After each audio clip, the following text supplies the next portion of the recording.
Salam hörmətli izləyicilər, yeni bir video ilə qarşınızdayıq. Bu videoda sizlərə pensiyaların artımı ilə bağlı son məlumatlara çatdıracağıq. Pensiyalar, sosial müavinətlər, təqaüdlər nə qədər artırılacaq? Bu videoda məlumat verəcəyik.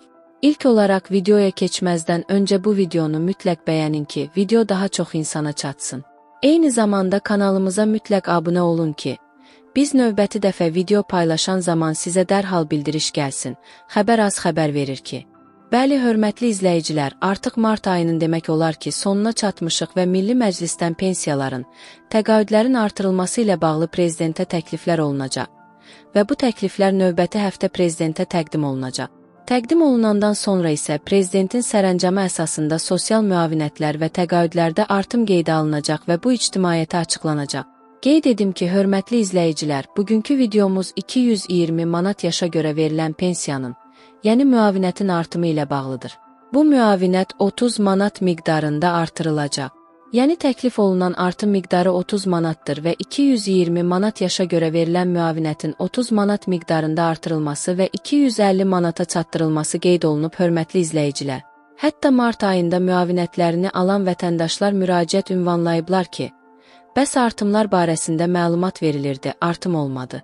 Biz mart ayının pensiyasını, sosial müavinətini, təqaüdünü aldıq, ancaq heç bir artım görmədik.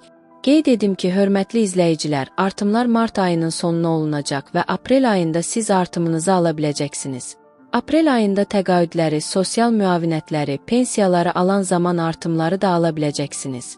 Qeyd edim ki, artımlar isə mart və aprel ayları üçün hesablanacaq. Mart ayında artım qeydə alınacağı üçün artım sırf mart ayı və aprel ayına şamil olunacaq. Yəni yanvar və fevral ayları üçün təqaüdlərin və müavinətlərin artımı hesablanmayacaq. Hörmətli izləyicilər, qeyd etdiyimiz kimi 220 manat yaşa görə verilən müavinətin artımı 30 manat miqdarında qeyd olunub və 30 manat artırılaraq 250 manata çatdırılacaq. İndi qədər 220 manat müavinət verilirdi vətəndaşlarımıza, hansı ki, həmin vətəndaşlarımız hər hansı sığorta təhsil etməmişdilər və yaşa görə pensiya yaşına çatdıqda müavinət alırdılar. Həmin vətəndaşlarımızın müavinəti 30 manat miqdarında artırılacaq və 250 manata çatdırılacaq. Videomuzu yekunlaşdırdıq, hörmətli izləyicilər. Növbəti videomuzda geniş şəkildə cədvəllər paylaşacağıq, hansı müavinət, təqaüd nə qədər artırılıb. Bu videoda sizlərə pensiyaların, sosial müavinətlərin, təqaüdlərin artımı ilə bağlı son məlumatları çatdıracağıq. Pensiyalar nə qədər artır? Ümumiyyətlə kimlərin pensiyası artacaq? Kimlərin təqaüdü artacaq? Kimlərin sosial müavinəti artacaq və nə qədər artacaq? Hansı tarixdən artacaq? Ətraflı şəkildə məlumat verəcəyik. İlk olaraq videoya keçməzdən öncə bu videonu mütləq bəyənin ki, video daha çox insana çatsın. Eyni zamanda kanalımıza mütləq abunə olun ki, biz növbəti dəfə video paylaşdıqda sizə dərhal bildiriş gəlsin. Bəli, hörmətli izləyicilər, videomuza keçid edək. Mart ayının sonu sosial müavinətlər, təqaüdlər və pensiyalar, sosial pensiyalar artırılacaq. Bəs nə qədər artım olacaq? Nə qədər artım təklif olunub Milli Məclisdən prezidentin sərəncamına? Bunları sizlə paylaşacağıq, hörmətli izləyicilər. Milli Məclisdən edilən təkliflər ekrandadır, hörmətli izləyicilər. Yaşa görə verilən sosial müavinət demək olar ki, artıq bu dəqiqləşib. 250 manata çatdırılacaq. 30 manat miqdarında artım qeyd olunub yaşa görə verilən sosial müavinətdə. Yaşa görə verilən sosial müavinət isə Azərbaycanda 40.000 manat pensiya kapitalını toplamayan vətəndaşlarımıza verilən müavinətdir ki, bu da 30 manat miqdarında artırılacaq. Ailə başçısının itirilməsinə görə verilən müavinət 120 manatdan 140 manata qaldırılması qeyd olunub, hörmətli izləyicilər. Bu da 20 manat artım təşkil edir mart ayının sonunda. Əlillik pensiyaları ilə bağlı daha əvvəl də video paylaşmışdıq. Dərəcələr üzrə bölsək birinci qrup üzrə 40 manat, ikinci qrup üzrə 30 manat, üçüncü qrup üzrə isə 20 manat miqdarında artım qeyd olunub. Hörmətli izləyicilər, qeyd edim ki, pensiya artımları mart ayının ikinci yarısında qeydə alınacaq, artırılacaq və aprel ayında siz həm mart ayının, həm də aprel ayının artımlarını ala biləcəksiniz. Veteran pulu ilə bağlı məlumat verək. Bir çoxları soruşur, veteran pulu ilə bağlı məlumat almaq istəyir.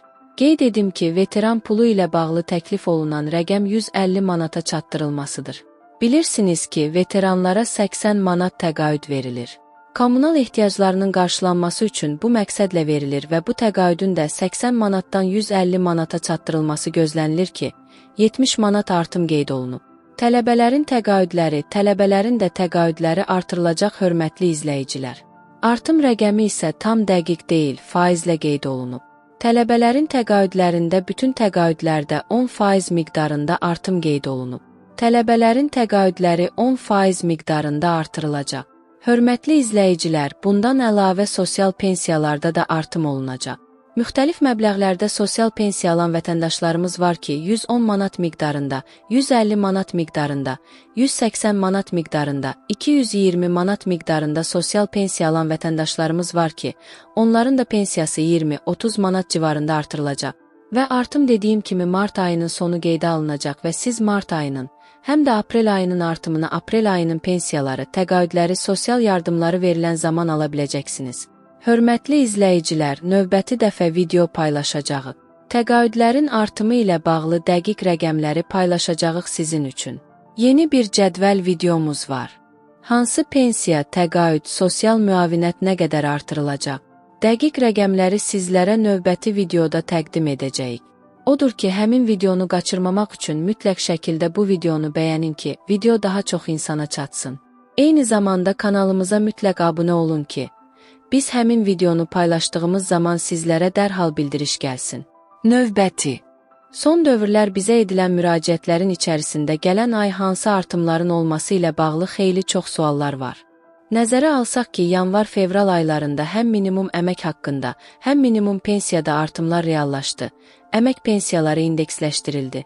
Eyni zamanda həm Nazirlər Kabineti tərəfindən vahid tarif cədvəlinə uyğun olaraq müəyyən vətəndaşlarımızın əmək haqları artırıldı. Vəzifə maaşlarında artımlar reallaşdı. Eyni zamanda Cənab Prezident tərəfindən imzalanmış sənədlər əsasən bir sıra sektorlarda maaş artımları reallaşdı. Maaş artımları sektordan asılı olaraq 10-15% intervalında dəyişdi. Eyni zamanda vahid tarif cədvəli üzrə əmək haqları da təxminən 16,6%-dən başlayaraq fərqli, təbii ki, vahid tarif cədvəlindəki fərqliliyə uyğun olaraq artırıldı. Və sözsüz növbəti məhz sosial paketin elementi sosial müavinətlər və təqaüdlərin artırılması ilə bağlıdır. Cənab Prezident tərəfindən 23 dekabr 2024-cü il tarixli sərəncama əsasən Nazirlər Kabinetinə növbəti 3 ay ərzində sosial müavinətlər və təqaüdlərin artırılması ilə bağlı göstəriş verilib. Və həmin göstərişlər tapşırığa uyğun olaraq Nazirlər Kabineti tərəfindən sosial paketin növbəti elementi olaraq sosial müavinətlər və təqaüdlərin artırılması ilə bağlı təkliflərin hazırlanması həyata keçirilir. Və bu o deməkdir ki, artıq gələn ayın ikinci yarısında Nazirlər Kabineti tərəfindən müavinətlər və təqaüdlərin artırılması ilə bağlı təkliflər təqdim olunacaq. Nəzərə alsaq ki, Cənab Prezident tərəfindən imzalanmış sərəncama uyğun olaraq Nazirlər Kabineti mart ayının ikinci yarısında məhz təkliflərini təqdim etməlidir. Həmin təkliflər dövlət başçısına təqdim olunduqdan sonra məhz Cənab Prezident tərəfindən uyğun sənədlərin imzalanacağı gözlənilir. Bu baxımdan mart ayında artıq yeni növbəti ay artıq Nazirlər Kabineti tərəfindən sosial müavinətlər və təqaüdlərin artırılması ilə bağlı təkliflər təqdim olunacaq. Və həmin təkliflər təqdim olunduqdan sonra biz artıq sosial müavinətlər və təqaüdlərdə artımları müşahidə edəcəyik. Nəzərə alsaq ki, edilən müraciətlərdə göstərilir həm 220 manat yaşa görə müavinət, həm təxminən 250 manat, eyni zamanda əlilliyə görə müavinət, eləcə də digər müavinətlərlə bağlı xeyli suallar var. Və bu müavinətlərdə nə qədər artım olacağını, nə zaman olacağını soruşulur. Bu baxımdan gələn ay artıq məlumatların mənbəyi ilə bağlı Nazirlər Kabineti təkliflərini dövlət başçısına təqdim edəcək. Həmin təkliflər təqdim olunduqdan sonra hansı sosial müavinətlərdə və nə qədər artımların olacağı bəlli olacaq. Praktik olaraq bu o deməkdir ki, artıq növbəti ay biz sosial müavinətlərin və təqaüdlərin artırılması ilə bağlı təkliflərin təqdimatını müşahidə edəcəyik. Daha sonra qeyd etdiyiniz kimi Cənab Prezident tərəfindən sənədin imzalanması və artımların reallaşması mümkün olacaq. Bu baxımdan növbəti ayın artımlarına gəldikdə Nazirlər Kabineti tərəfindən təkliflər məhz növbəti ay təqdim olunacaq. Və ona uyğun olaraq da sənədin imzalanması və artıq sosial müavinətlər və təqaüdlərdə artımların reallaşması mümkün olacaq. Təbii ki, sənəd təklif təqdim olunduqdan sonra imzalanacaq. Bu da sözsüz ki, müin zaman TLB edbil. Amma gözlənən son nəticədir ki, daha yaxın zamanda biz sosial müavinətlər və təqaüdlərdə artımları müşahidə edəcəyik. Və bu artımlar praktik olaraq artıq sosial paketin növbəti elementi üzrə artımların həyata keçirilməsi anlamına gələcək xəbər az.